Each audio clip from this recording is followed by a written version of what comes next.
quando fui ter convosco, anunciar-vos o testemunho de Deus, não fui com sublimidade de palavras ou de sabedoria, porque nada me propus saber entre vós, senão a Jesus Cristo, e este crucificado. E eu estive convosco em fraqueza, e em temor, e em grande tremor.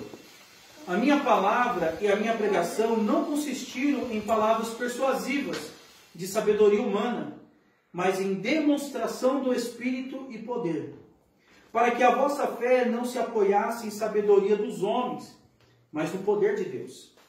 Todavia falamos sabedoria entre os perfeitos, não porém a sabedoria deste mundo, nem dos príncipes deste mundo, que se aniquilam, mas falamos a sabedoria de Deus, oculta em mistério, a qual Deus ordenou antes dos séculos, para a nossa glória, a qual nenhum dos príncipes deste mundo conheceu, porque se o conhecessem, nunca o crucificariam ao Senhor da glória. Mas como está escrito, as coisas que os olhos não viu, ouvido não ouviu, e nem subiram ao coração do homem, são as que Deus preparou para aqueles que o amam. Amém, irmãos? Somente até aí. Frisando esse versículo de número 9, mas como está escrito, as coisas que os olhos não viu, ouvido não ouviu, e nem subiu ao coração do homem, são as que Deus preparou para os que o amam. Amém? Quando nós falamos do Evangelho, hoje a gente vê que é moda, né, se dizer gospel. Hoje nós vemos os famosos, eles acham que isso é trazer status, dizer, eu sou evangélico, eu sou gospel. Mas quando nós nos deparamos com a pregação de Paulo, ele não andou com Jesus, mas ele entendeu assim a essência do Evangelho, porque quando nós olhamos para Jesus, olha qual é o convite e a proposta do Evangelho. Primeiro, o convite, Jesus está falando assim, aquele que quer vir após mim, negue a si mesmo, pegue a sua cruz e siga-me. Por que Jesus está dizendo isso? Aquele que quer vir após mim, negue a si mesmo, pegue a sua cruz e siga-me. Por quê? Não tem como a gente seguir a Jesus se nós não negarmos a nós mesmos. A maior prova disso nós estamos vendo agora no período de pandemia. Pessoas que não estão bem resolvidas com Deus.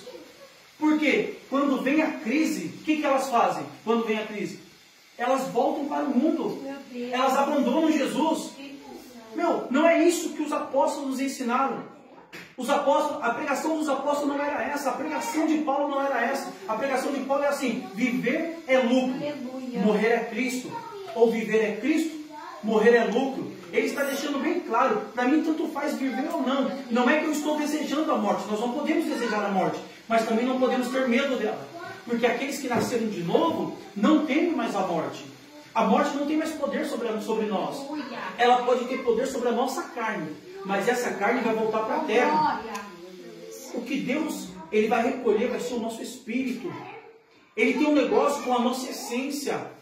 É por isso que Jesus está falando assim, quer vir após mim? Quer vir fazer parte dessa família que é Cristo? Então negue a si mesmo. Ou seja, o que você tiver que resolver, resolva agora. Não deixe para resolver isso aí depois. Né? O problema é isso. O problema é que as pessoas elas querem servir a Jesus, mas elas não se resolveram. Elas não tiraram o pé do mundo. Elas não abandonaram a sua vida. Elas não entenderam o chamado.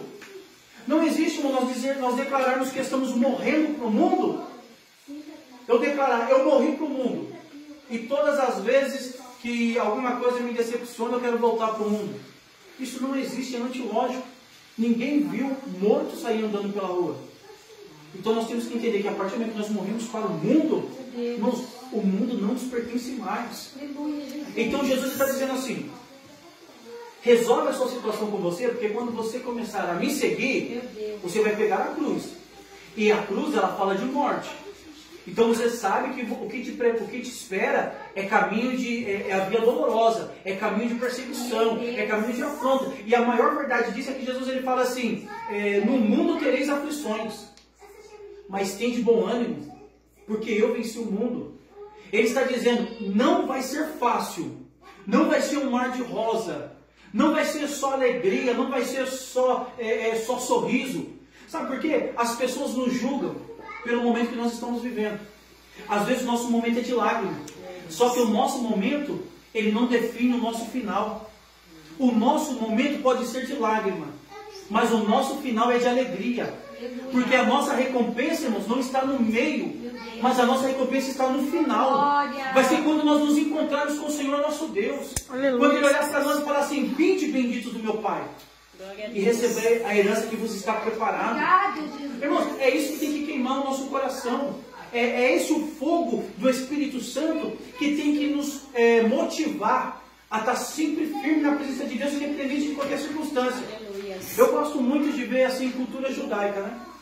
Aí eu estava lendo um livro e fala de um jovem que ele era discípulo de um rabino. O rabino é um mestre, um ancião. Aí ele chegou para o rabino e falou assim, rabino, como que eu faço para me ter um encontro com Deus? Eu quero ter um encontro com Deus. Meu Deus. E o rabino ouviu aquilo ali e não falou nada, continuou andando. E ele falou assim, rabino, o que eu faço para ter um encontro com Deus? E o rabino vendo ele falando aquilo e não respondia. E eles foram andando. Chegaram em cima de uma pedra, o rabino sentou na pedra, colocou os pés na água, embaixo da pedra assim tinha um lago, como se fosse uma cisterna. Ele colocou os pés na água, sentou naquela pedra e falou assim pro jovem, senta aqui entre as minhas pernas. E ele falou, tudo bem, mas pela última vez eu te pergunto, como que eu faço para ter um encontro com Deus? E o rabino falou assim, você tem certeza disso? Ele falou, tenho. Como que eu faço para ter um encontro com Deus? Naquele momento, o rabino falou para ele assim, feche os teus olhos. E ele fechou o olho. No momento em que ele fechou o olho, o rabino pegou ele pelo pescoço e afundou ele dentro da água. E segurou ele lá debaixo da água. E ele começou a se debater, lutando para sobreviver. E ele se debatia. Quando o rabino percebeu que ele estava quase perdendo o fôlego, deixava ele subir para respirar. Quando ele dava aquele fôlego, o rabino empurrava ele no fundo da água de novo. E ele começou a se debater. Quando o rabino percebia que ele estava quase perdendo as forças, o rabino levantava ele de novo. E aí ele falou, você é louco? Você está tentando me matar? O rabino falou, não, você não perguntou o que você deve fazer para ter um encontro com Deus? Ele falou, então, e você está querendo me matar? Você quer que eu tenha um encontro com Deus lá na glória? Ele falou, não, da mesma forma que você lutou pelo ar para respirar, lute para ter uma intimidade com Deus. Isso daqui foi tremendo quando eu li isso aqui, porque o Espírito Santo ministrou no meu coração. A gente precisa ter experiência com Deus. A gente precisa viver uma vida de novidade. Porque muitas das vezes nós não vivemos experiência com Deus. Porque nós estamos acostumados com uma vida meia boca. Com uma vida somente no raso. Meu Deus.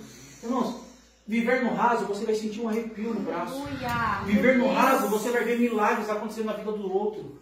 Viver no raso, você vai ver pessoas indo contar testemunho lá na frente, falando assim, irmãos, na minha casa não tinha nada, eu comecei a orar, e Deus enviou uma pessoa naquele momento, e a pessoa trouxe o que eu precisava. Isso aqui é viver no raso. Mas e quando você vai para coisas profundas? É você dizer assim, eu não tinha nada na minha casa, orei, e eu vi Deus operar na minha vida. Isso é profundo, irmãos. É viver em águas profundas. Aleluia. Porque viver no raso eu contemplo o que acontece com a vida dos outros. Mas quando eu me disponho a entrar em águas profundas, eu vou viver o sobrenatural de Deus. O problema é que as pessoas estão acostumadas a viver uma vida ordinária. Como que é uma vida ordinária? É uma vida comum. É uma vida comum. Ah, eu vou para a igreja, fico 2 horas no culto, venho para casa, mas nada acontece, nada muda. Aí nós nos perguntamos, eu escuto as pessoas falarem que aonde Jesus chega, alguma coisa acontece. Eu escuto as pessoas falarem que Jesus ele muda, transforma, restaura, cura, salva, batiza com o Espírito Santo. Por que isso não acontece comigo? Porque muitas das vezes nós estamos vivendo uma vida natural. Meu Deus. Mas o convite do Evangelho é isso aqui. O convite do Evangelho é nos chamar para viver coisas sobrenaturais. O que Paulo está dizendo? Paulo está chegando na igreja de Corinto, uma igreja que estava na Grécia. A gente estudou, a gente sabe que a Grécia ela é o berço da filosofia. Os caras mais top, inteligentes, vêm de lá. Os filósofos top vêm de lá. Então Paulo está chegando e falando assim, eu não estou vindo até vocês com conhecimento humano. Porque conhecimento humano perece. Aleluia. Mas eu estou vindo com a demonstração de poder. E qual era a demonstração de poder? É quando a gente vê Pedro e João indo ao templo Formosa. O paralítico na porta do templo. Ele fala assim, pede esmola. E o que Pedro e João falam? Não tenho prata, não tenho ouro. Mas o que eu tenho, eu te dou. Ele fala, em nome de Jesus Cristo Nazareno, levanta e anda. Irmãos, isso aqui é poder. Jesus disse assim, todo aquele que crê, se nós cremos, os sinais seguirão. Isso aqui não é só para os discípulos, isso aqui não é só para os apóstolos, é para todos quantos crerem. Se você crê, se você está lutando pela presença de Deus, como o Rabino estava ensinando aquele jovem, lutar pelo fôlego, irmão, você vai viver isso aqui na sua vida. Por isso que Paulo está dizendo, Paulo ele tinha argumento para poder falar coisas lindas. E ele falou assim, eu não venho com palavra de sabedoria humana, mas eu venho com a pregação do poder, do poder que o Evangelho traz. Por isso que ele diz, como está escrito, aquilo que os olhos não viram, ouvido não ouviu, e nem subiu ao coração do homem, é o que Deus tem preparado. Aleluia. Eu acho isso aqui tão tremendo, porque Paulo podia dizer assim, olha, irmãos, aquilo que os olhos não viu, ouvido não ouviu, nem subiu no coração do homem, Deus ainda vai preparar. Mas ele não fala isso. Ele fala que Deus já tem preparado. Glória. Ou seja, está disponível. Ele está falando assim, imagina qualquer coisa que você consiga com a sua mente humana limitada. O que Deus tem preparado agora é maior que isso. Aleluia. A gente não entende, irmãos, a dimensão. É como se Deus estivesse no céu, né? E o céu fosse uma caixa d'água de 1000 litros. E aqui na terra, a gente tivesse o acesso a uma torneira. Meu Deus. Tem 1000 litros disponível para você lá. Mas se você não consegue pegar os 1000 litros de uma vez. Porque você, quando abre a torneira, só vai sair a quantidade que a torneira, a capacidade que ela consegue soltar. Mas não é só aquilo que Deus tem para você. Ele tem 1000 litros preparado. O problema é que a forma de nós adquirirmos o que Ele tem preparado, que não está sendo correto. É Ele falando assim, para de mexer com torneira e vem para a caixa d'água. É Ele falando assim, para de se acostumar com uma vida do jeito que você está acostumado e venha experimentar o que eu tenho na totalidade. E muitas das vezes nós não experimentamos isso. O que nós precisamos é viver de Deus o que Deus tem preparado para nós. Porque é nosso, irmãos. O diabo não toma, o diabo não te impede de receber, é seu. É seu, está lá.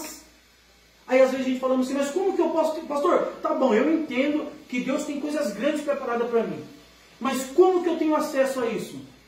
É só olhar para o modelo. Jesus. Jesus é o nosso modelo. Por que Jesus andava sobre as águas? Por que Jesus multiplicava pão, multiplicava peixe? Por que Jesus curava enfermo? Sendo que ele falou assim, que nós faríamos obras igual a ele e maiores do que ele fez. Por quê? Por causa da intimidade com Deus. Ele não fazia nada sem antes consultar a Deus. O problema é que nós não fazemos isso. Nós vivemos uma vida no automático. Quando dá eu oro, quando não dá eu não oro, eu não tenho o hábito de ler a palavra, eu não tenho o hábito de trazer à existência aquilo que a Bíblia diz que eu tenho. Jesus não. Jesus ele estava ensinando a palavra aqui, ele falava assim, ó, agora eu tenho que parar, eu tenho que orar um pouco. Ele saía, ele ia ter particular com Deus, ele ia falar com o Pai. Todas as vezes que você vê Jesus operando alguma coisa em algum lugar, antes dele operar, você vai ver que ele estava orando. Aleluia. Por quê? Ele não sabia para onde ele iria. Meu Deus. Ele esperava a orientação de Deus. Ele é Glória. diferente do que a gente vive hoje. Meu Deus. A gente fala, ah, Deus está em primeiro lugar, Deus é tudo. Mas a gente toma as atitudes. Meu Deus. Aí a gente se estrepa. Aí a gente fala, mas meu Deus, eu te sirvo. Eu sou dizimista da tua casa. Eu não perco um dia de culto. Eu até falo em línguas estranhas. Eu acredito que Deus fica olhando lá do céu e fala assim, mas você não me consultou Meu antes. Deus. Não era isso que eu tinha para você. Aí quando a gente consulta Deus antes, Deus fala assim, ó, vai por esse caminho, é assim, Aleluia. assim, assim. Aí nós vamos começar a desenterrar os tesouros escondidos. Glória. Ô, irmãos, desenterrar tesouro escondido. Pessoa passar a vida toda por aquele caminho e nunca achou nada. E de repente você está passando, você tropeça assim, quando você vai ver um barril cheio de tesoura ali. Meu Deus. É como Abraão dispensando Ismael e Agar. Estão no meio do deserto, morrendo de sede e de fome. E um poço cheio de água na frente dela, ela não viu. O problema é que a gente está assim. A gente está no meio do deserto, Meu Deus. passando sede, e o poço está na nossa frente. Aleluia. Só que nós precisamos pedir direção para Deus. Deus. Tem gente que vai falar assim, Senhor, a tua palavra é fiel e verdadeira. A Bíblia diz que aquilo que os olhos não viram, o ouvido não ouviu, e nem subiu o coração do homem, é o que o Senhor tem preparado. Glória. Então eu quero viver isso. Eu estou disposto a viver isso. Nós temos que aprender a nos esconder atrás da cruz de Cristo. Nós temos que aprender a ter uma vida na dependência de Deus. Não é esperar que Deus faça tudo para nós, mas é viver na dependência. Amém, Jesus. É falar assim, Senhor, eu sou dependente de Ti. Não mando mais eu na minha vida, mas o Senhor manda. Sim, Jesus. Não, se a gente começar a colocar isso em prática, se o nosso relacionamento com Deus for além de somente uma leitura rápida da Bíblia, coloque ela num canto e vou assistir Netflix, Meu Deus. se o nosso estilo de vida for além disso, Aleluia. irmãos, ninguém segura a gente. Oh, glória. Ninguém segura. Eu creio, Jesus. Sabe por que a gente está vivendo o que a gente está vivendo? Uns colocam culpa no governo, outros colocam culpa nos chineses, outros colocam culpa... Isso aí é desde o Jardim do Éden. Verdade. Porque quando erraram, quem começaram a falar? Meu Deus. Ah, não. Adão falou assim, foi a mulher que tu me deu. A mulher falou assim, não, a culpa foi da serpente. Ou seja, o final eles jogaram a culpa em Deus. Porque eles estão dizendo o quê? Se o Senhor não tivesse feito a copa, a gente não tinha errado. Meu Deus. Essa era a desculpa deles. E até hoje a gente faz isso. A gente não vive o que Deus tem preparado por causa de nós, mas nós não queremos assumir a culpa. Meu Deus. E nós colocamos a culpa nos outros. A culpa é nossa. Meu Deus, Irmãos, nos perdoe. se nós fôssemos um povo que tivéssemos intimidade com Deus, que fosse algo além de aparência, porque na aparência todo mundo olha e fala assim, meu, tem intimidade com Deus. Glória. Mas na prática não tem. Meu Deus. Não passa de fariseu. Meu Deus. Não passa de pessoas que só vivem O que Espírito. nem teatro, só maquiado. Se nós tivéssemos intimidade com Deus, nós teríamos autoridade, irmãos, para juntar a igreja, porque Deus opera através da unidade da igreja. Aleluia. Nós iríamos juntar a igreja, nós iríamos levantar as mãos e falar assim, Senhor, eu repreendo esta enfermidade no estado de São Paulo. E o Senhor, ele iria ouvir. Porque o Senhor, ele ouve as nossas orações. Aleluia. E ele opera. Porque a Bíblia diz assim, tanto querer como efetuar procede do Senhor. Aleluia. Antes de algo acontecer, Deus coloca no nosso coração. Mas muitas das vezes, nós estamos tão acostumados e conformados com aquilo que nós temos, que nós achamos, é normal isso daí. Já aconteceu em todos os países, é normal. Mas eu falo isso no geral. Nós deveríamos ter mais tempo para Deus. Aleluia. Né? A maior prova disso, que nós vivemos uma vida de maquiagem, uma vida de teatro, é agora. Igreja fechada, todo mundo disperso, ninguém quer compromisso com nada. Meu Deus. Você chama alguém para fazer algum propósito, o povo não faz. Meu Deus. Agora que era para os montes estar cheio. Porque antes da pandemia, os montes estavam cheios. O pessoal tirando selfie, o pessoal fazendo um monte de coisa lá no monte, estava cheio. E agora na pandemia? Não vai. Eu li o testemunho, e esse testemunho ele é real, e aqui eu finalizo. Esse testemunho é de um missionário chinês. Na verdade, ele não era chinês. Eu não me lembro se ele era americano ou se era brasileiro. E ele foi para a China para poder pregar o Evangelho. E quando ele foi para a China pregar o Evangelho, lá eles não aceitam a pregação do Evangelho. Eles falam assim, nós já temos mais de 1000 deuses, para que mais um? Então nós não queremos o seu Jesus. Meu Deus. Eles não aceitam. E aí o missionário estava lá pregando. A polícia pegou ele e deportou ele para o país dele de origem. Ele conseguiu voltar. Os policiais prenderam ele na China, deram uma surra nele e mandaram de volta para o país. Ele foi e voltou para a China de novo. Na terceira vez que ele voltou, os policiais pegaram ele, colocaram ele sentado numa cadeira, pegaram uma outra cadeira, esticaram a perna dele, um ficou segurando aqui o ombro dele, o outro segurando os dois pés na cadeira. Um outro policial subiu de cima da mesa e pulou, quebrou as duas pernas dele. Misericórdia. Falou para ele, já que você não quer ir embora, a gente vai te matar. Quebrou as duas pernas dele e jogou ele na cadeia, com as duas pernas quebradas. E na cadeia que ele estava, surgiu uma doença que era contagiosa. Era só encostar ou chegar perto da pessoa, você pegava essa doença. Quem pegava morria com 2, 3 dias. E todo mundo na cadeia pegou. Todo mundo. Menos o missionário. Glória a Deus. Então o testemunho que ele tem escrito num livro. E ele não pegava. E aí os policiais queriam que ele morresse, pegaram ele, onde as pessoas tinham morrido, o cobertor que eles usavam, a roupa, enrolaram nele, passavam nele, e ele não pegava. Glória a Deus. Isso aqui é Deus guardando. Aleluia. É Deus guardando. A Bíblia diz que um dos atributos de Deus é a imutabilidade. Aleluia. Deus não muda. Ele é o mesmo. Aleluia. Às vezes nós vemos aí tantas coisas acontecendo, pessoas morrendo, e a gente fala assim, nossa, eu tive sorte, não peguei. Não é. É Deus. Deus. Obrigada, Jesus. É Deus nos guardando. Ah, Jesus, obrigada. Porque Espírito você viu que essa Santo. enfermidade aí, Verdade. pega rico, Meu pobre, Deus. branco, preto, japonês, não importa. Todo mundo. E a gente está aqui, ó, cantando o hino da vitória. Glória a Por Deus. quê? Porque o diabo, ele sabe aonde a gente mora, ele sabe aonde a gente trabalha, ele sabe o caminho que nós fazemos Meu todos os Deus. dias, mas ele não sabe aonde nós nos escondemos. Aleluia. Nós nos escondemos no esconderijo do Oh, Altíssimo. glória. É por isso que o mundo está nessa loucura. Deus. Eu vejo pessoas, irmãos, não que não tem que se cuidar, tem que se cuidar, mas eu vejo pessoas numa loucura tão grande. A mulher foi lá no açougue lá, com um avental que cobre tudo, com máscara no rosto, aquela de plástico na frente, luva. Eu falei, meu Deus do céu. A mulher acha que ela pode ir o espaço que ela não vai pegar nada. Deus. Você entendeu como que o negócio é? Por quê? Aí a gente vê Aleluia. que todo mundo quer ir para o céu, mas ninguém quer morrer. É. Né? Todo mundo quer, mas ninguém quer morrer. Todo mundo acha que vai vivo para lá. Meu Né? Deus. Então, irmãos, a gente se cuida, a gente faz o que é possível, mas nós sabemos que a nossa confiança está em Deus. Glória. Se Deus quiser, amém. Se não quiser, o inferno pode sacudir, virar de cabeça para baixo. O demônio pode se materializar, correr na rua, mas ele não pode Glória. tocar na gente. Porque nós temos Aleluia. um guarda. A Bíblia diz que o guarda de Israel não dorme e nem tosqueneja. Aleluia. Às vezes a gente dorme porque a gente está cansado. É. Mas enquanto a gente está dormindo, sabe o que Deus fala para a gente? Ele fala assim, para os meus eu dou enquanto dorme. Meu Deus. Sabia que Deus dá para a gente enquanto a gente está dormindo?